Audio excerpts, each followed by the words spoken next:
Good morning, students. The topic that we are going to discuss in today's date for business environment that includes mergers and acquisitions. This is quite important, so please pay attention.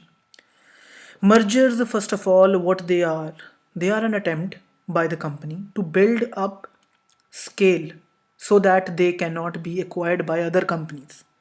So merge means A plus B is equal to C or A plus B is equal to A. Basically merging, right? Now, reasons for the mergers. Why mergers are required? Number one, operating economies of scale, synergy, 1 plus 1 equal to 11, 2 plus 2 equal to 5. So I hope you are understanding. It is required for the growth, diversification, one section to another, utilization of the taxes, increase in the value has to be increased, elimination of competition, better financial planning, and of course, economic necessity. Next one, advantages and disadvantages of the merger. Advantages, first of all, economies of scale.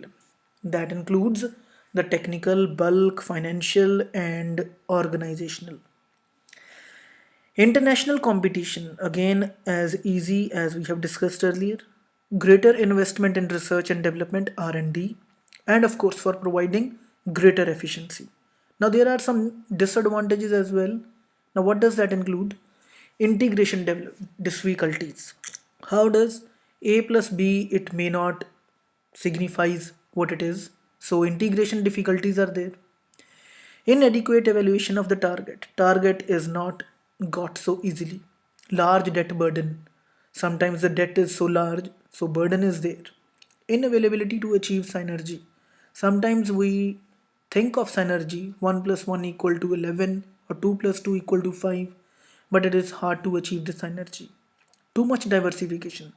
Sometimes on path 1 to path 2 to path 3, they are quite not focused, reason which the diversifications failed. And too large, not but not the least, it has one of the important effects, reason which it is the failure. Now the last one or one another that we are going to discuss is advantages of acquisitions and the reasons for acquisitions. Acquisitions is defined as when the firm buys a controlling stake in the target company. This is done with the extension of making it a subsidiary business or merging with one of the existing businesses of the acquiring company. Now, reasons why this is required: increased market power, overcoming the entry barriers. Sometimes the barriers are very high at the entry level, so we have to overcome that, reason which it is required. Cost of the new product development. Now, the diversifications are at the higher level, so it is very important again.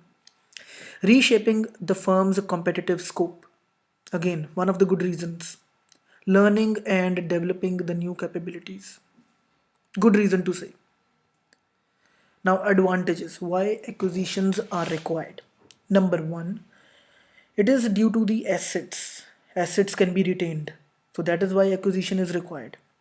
Gaining the experience and acquiring the assets. That means assets are not gone away. You can have it at any stage and it will be with you. Exciting the shareholders. So, shareholders are at their toes. Combining organizational culture, of course, reducing costs and overheads. It will reduce the cost and the overhead costing factors. Assessing funds or the valuable assets. They are also important for the new developments. There are disadvantages of acquisitions as well. Number one, to say the cost factor, employee retention. We have to retain the employees, one of the greater factor for every company. It's one of the biggest challenge. Productivity, letter of intent, value, duplication. I hope you are understanding as the name itself signifies what does it mean.